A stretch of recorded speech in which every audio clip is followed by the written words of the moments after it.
Thank you so much for having me here today.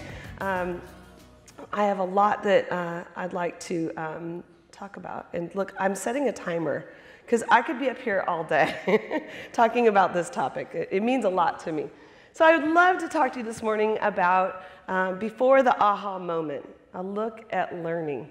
And if you are sharing with others and tweeting out, you can, my Twitter handle is @Highfill. Feel free to share that because I have a lot of things that I'd love to talk about and let you be thinking about and experience. Before the aha moment, what is the aha moment? Well, it is that moment where you have that insight or realization that, I get it. And I know in the classroom, this was my favorite moment. I lived for this moment. I cherished it. And if I didn't have one every day, I was like, oh gosh, tomorrow I'm gonna have aha moments. As a matter of fact, and I apologize, vertical video here. This is before I knew better. I was so lucky to capture it. All the way in, make sure it's all the way covered, and pull out slowly. Pull out slowly, hold it up above the tub. Hold it up.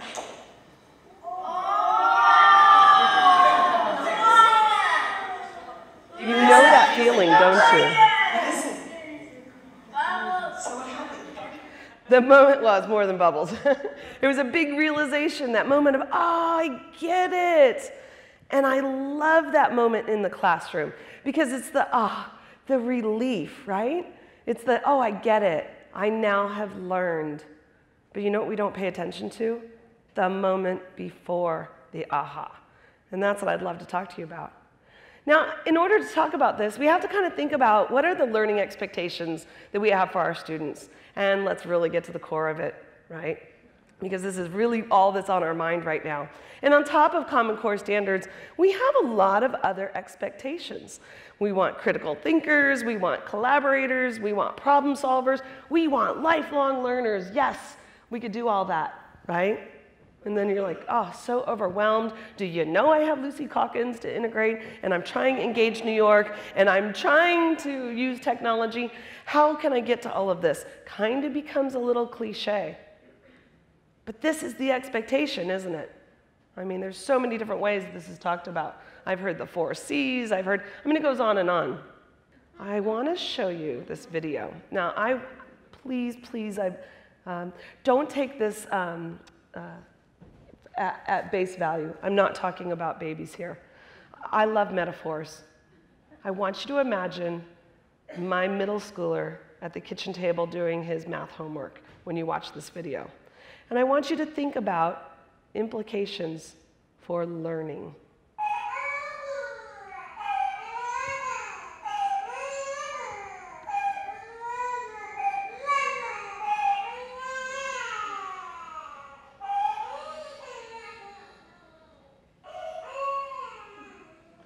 As we're learning to fall asleep, what do we do as adults in this young learner's life? It's painful, right? I'm like, pick the baby up. Oh no. We'll do this instead.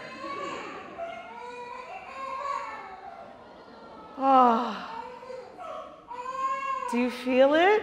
Do you feel the relief? Oh.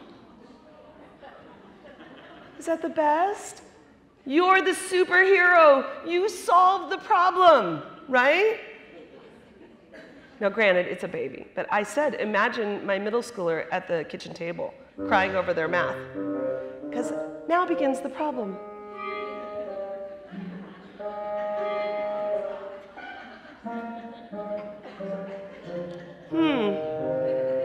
What have I done?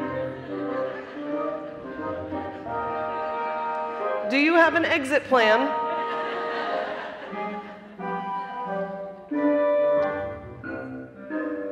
It seemed like a good idea. Did you feel the relief? Yeah. Baby's happy. I'm the hero. I rescued her. And now I'm stuck.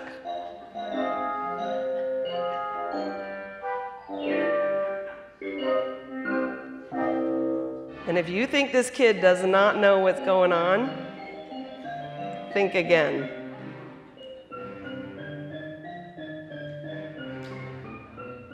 yeah, you're leaving? Oh, no. No, you're not. I love it.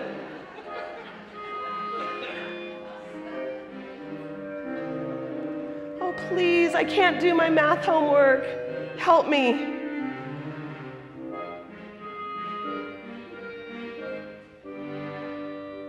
Have you ever felt like this?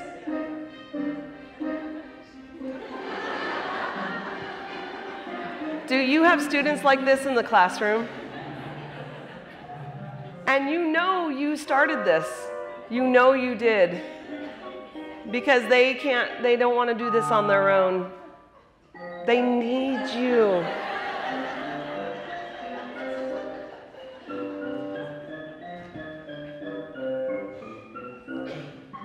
Are we helping this child learn?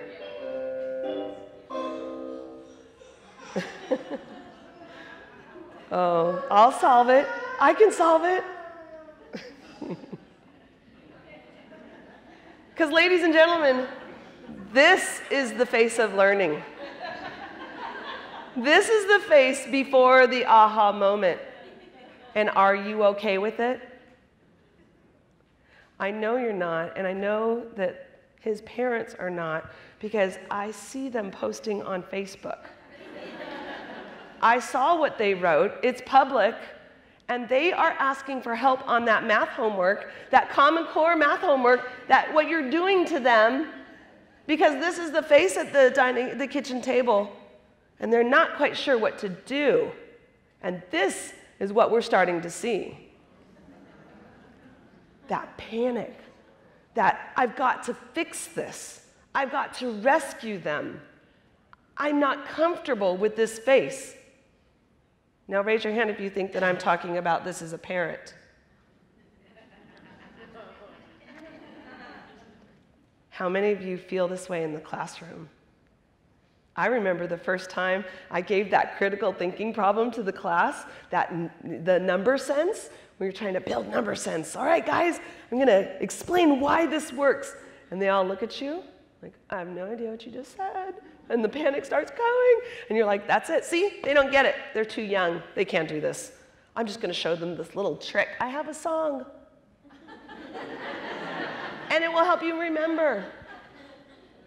Actually, it was a Devo song. It was a really good song.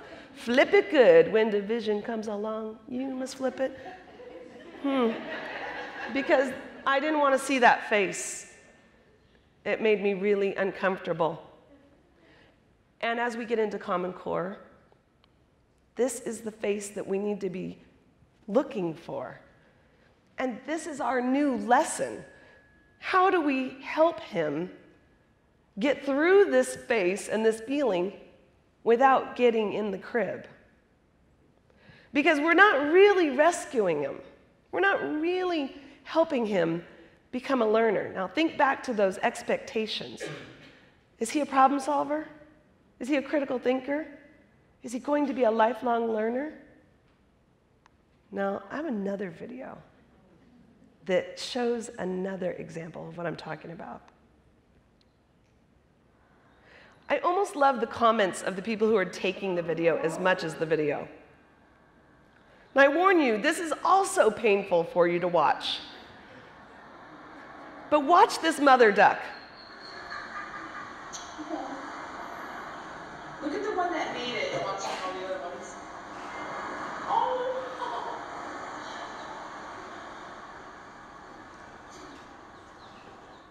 How many of you think that those ducks are not going to make it?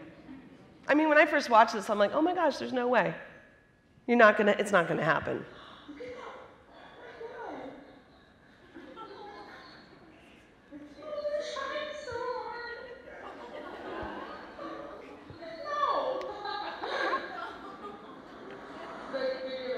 I love Mother Duck. She's like, get up here.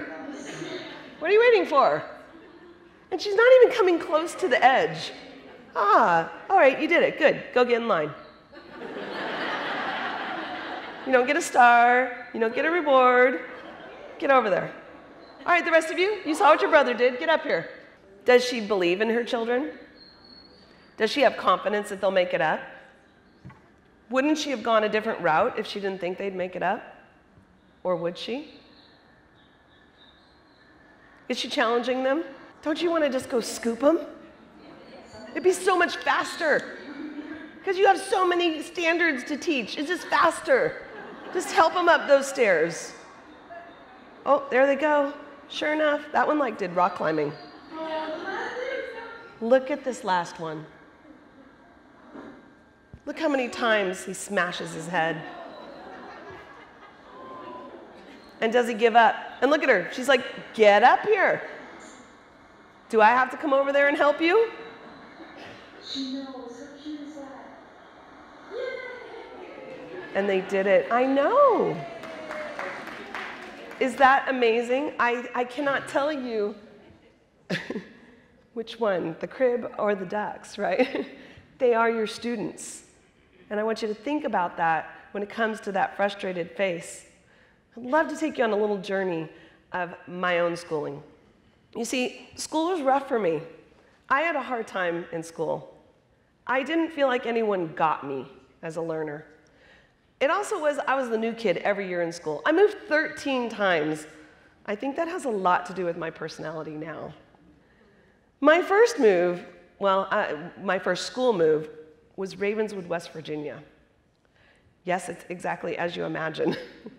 I lived in this little tiny town. And you know what? This is an updated picture. It has grown a lot.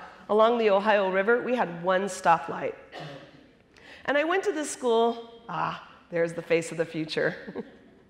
I went to this little tiny school, North Elementary. And I could tell you about how rough it was at North Elementary, but really what stands out for me was my awesome second grade teacher, Mrs. Guckenauer. She looked like Crystal Gale. That's one of the big things I remember. She also did these really messy art projects, and she let us do things like these dough ornaments, and she baked them. And isn't that crazy? In second grade, that's all I remember. And then we moved to California. You really gotta get rid of that hick accent when you move from West Virginia to California, and you get rid of it very fast, especially when you're living in Danville, California. And they didn't have Common Core back then, and so the curriculum was distinctly different, and I was very behind. Isn't that a lovely class picture? There I am.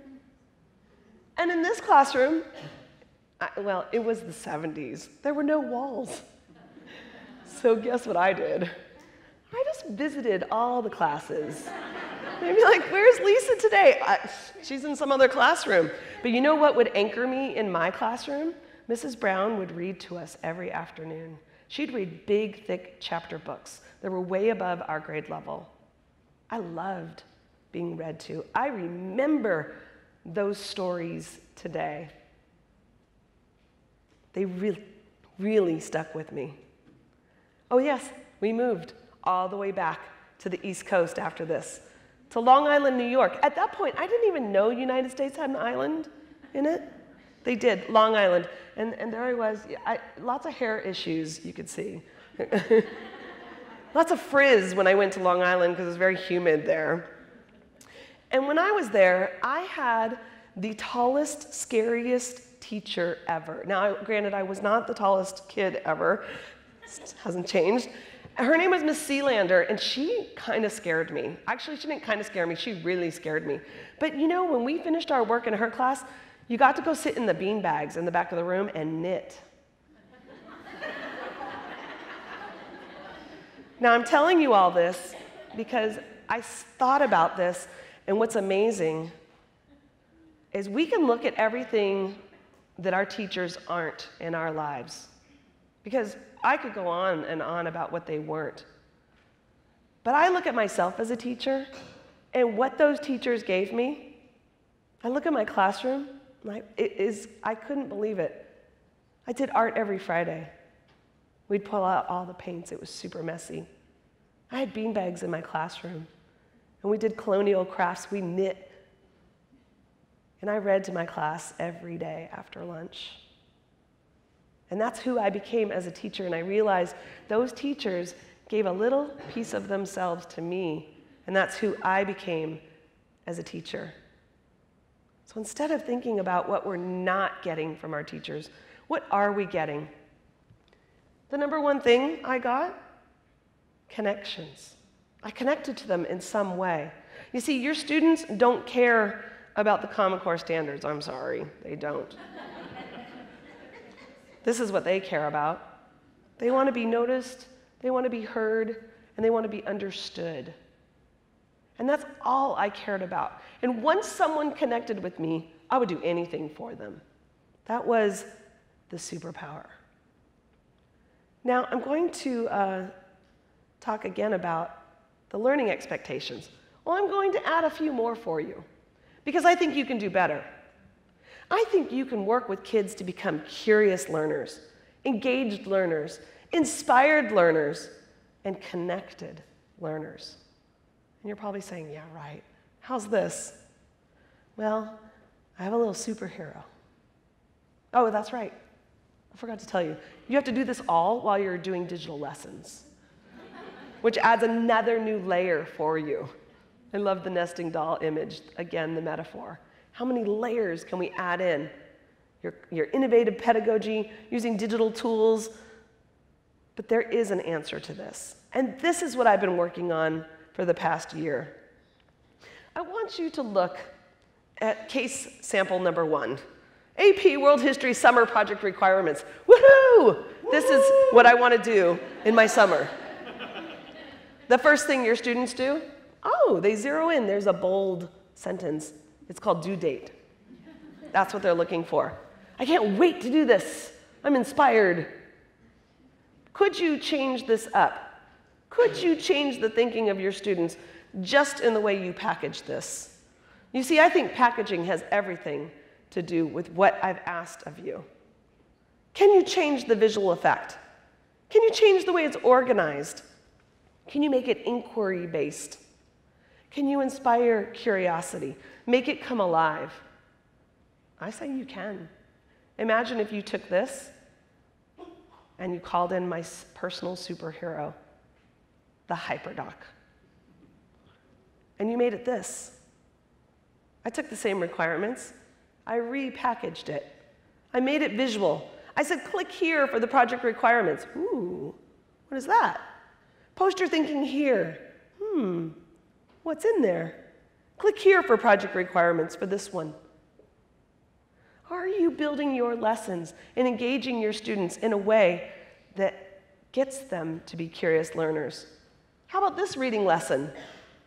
Is this a reading lesson you're curious about? That you want to learn more about?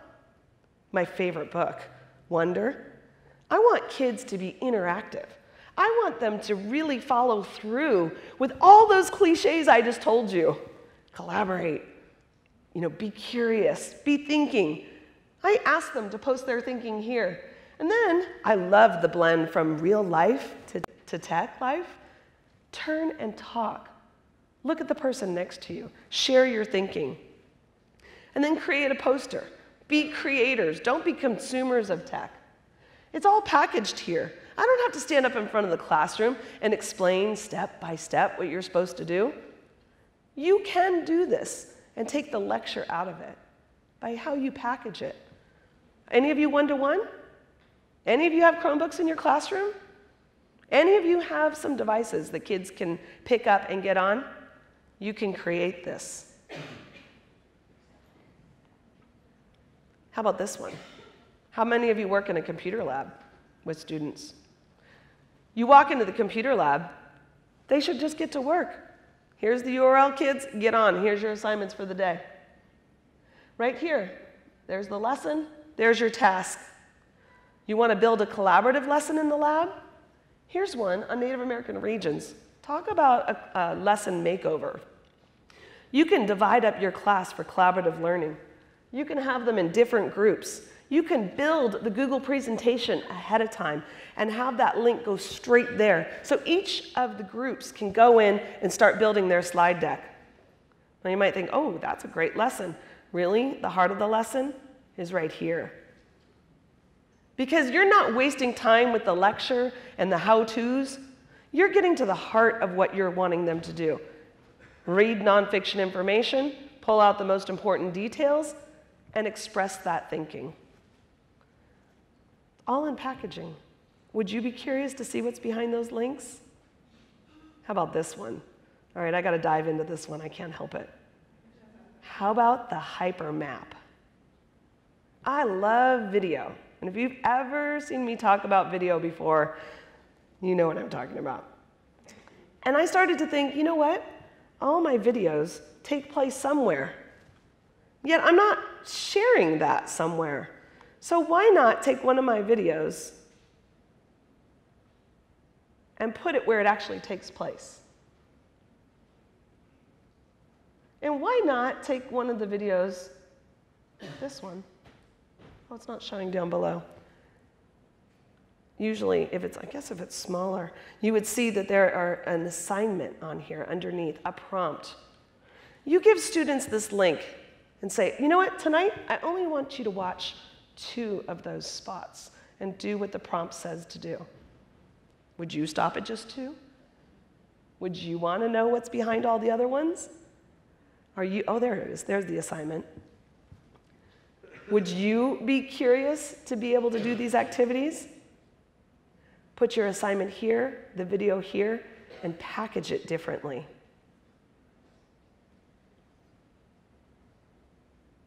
How many of you remember Let's Make a Deal? I want to play a little Monty Hall right now. What if you packaged behind a door? Which door would you choose? Call it out. Which door should I choose? 2. You say 2? 2. All right. I made a thing link. Imagine, as a teacher, what could you put behind the door? Well, if this was packaging for a parent, because we do need to think about PR for our parents, what if you did a parent peek? A little peek into your classroom each day. This is a special day class.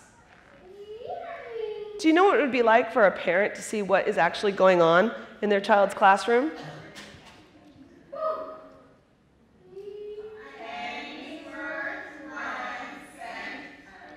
Do you know how much the kids love seeing this video over and over again?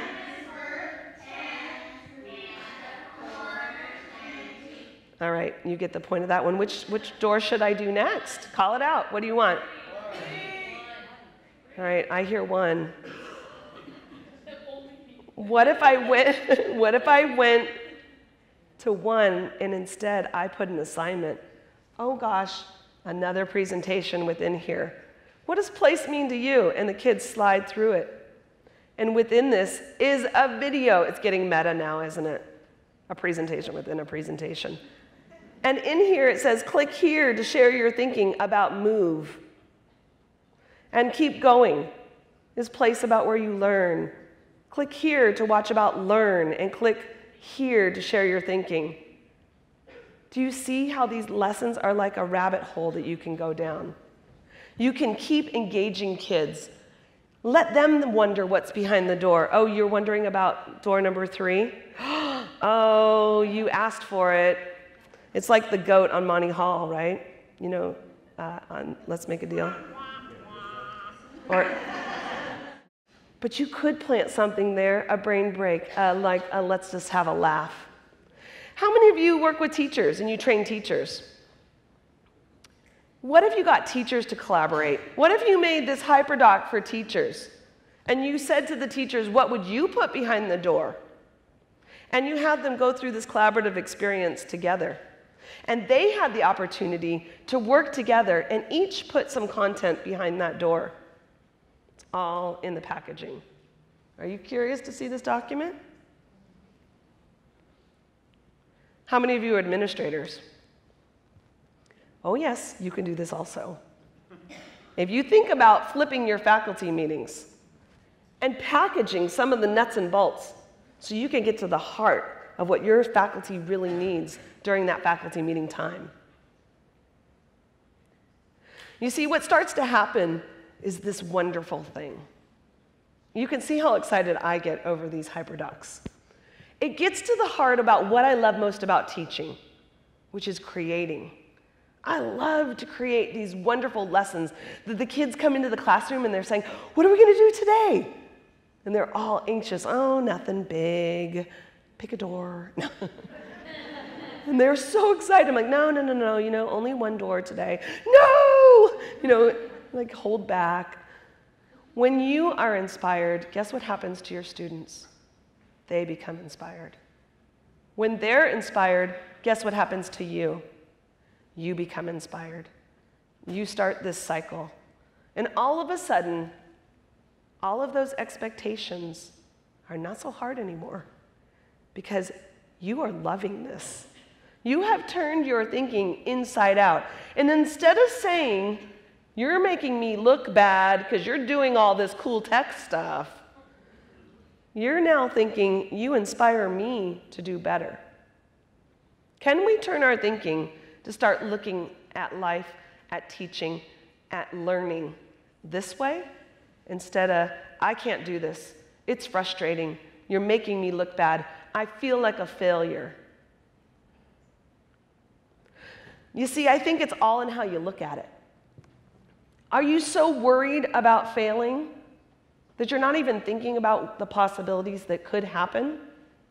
It's another cliche that drives me crazy. We learn through failure. Oh yeah, but we don't really allow that to happen, do we? We don't like that face on that bicycle. At the dinner table, at night doing homework, we don't want that feeling of failure. We are stopping the learning as it's happening. That feeling is the kryptonite that we struggle against. I think I have the remedy. I think I have a superpower. Actually, I know I have a superpower. And the best part of it, I have total control over it. It's my attitude. It is all in how I react to something. I really believe this. Life is 10% of what happens to you and 90% how you react to it. It is all how you look at it. This can be life-changing. This is what we need to teach our learners now. It is the new teaching point. How are you reacting to change? We need to talk to parents about this. We need to talk to administration, the school board, your students, your colleagues. Everyone needs to be thinking about this. I thought a lot about what a hero was. I really thought it was about someone who comes in and saves the day, gets in the crib with us. But I love what Christopher Reeve said about a hero. Just an ordinary individual who finds strength to persevere and endure in spite of overwhelming obstacles. Isn't this what we should be hanging on our wall? If we want to be the superhero, isn't this the definition we should be thinking about? I had to put this up. Oh, my time's up. I'm almost done. I had to put this up because I'm sorry, she's not waiting for Superman. And why would we assume she needs to be rescued? Why are we not assuming that she has the superpowers within her? Why are we not helping her discover her own superpowers and be her own learner? Are we really making a generation of kids who need to be rescued?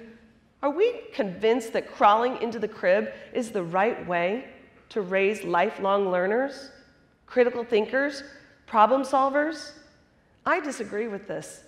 She's not waiting for Superman because superheroes are everywhere. It is just a matter of putting on that cape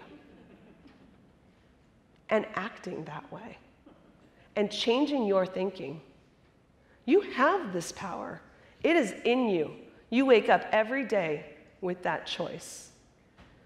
I just encourage you to act on it now. Thank you so much.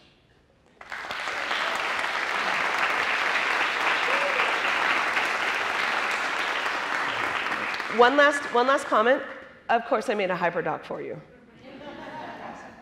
And that's the QR code to it and the bit.ly. /before-aha. And it will take you to all of those HyperDoc lessons that I shared with you. So you can have them and the videos. Take those videos, take those lessons, and inspire your staff. Use them at your parent meetings, use them at your board meetings, and spread this message. Thanks so much.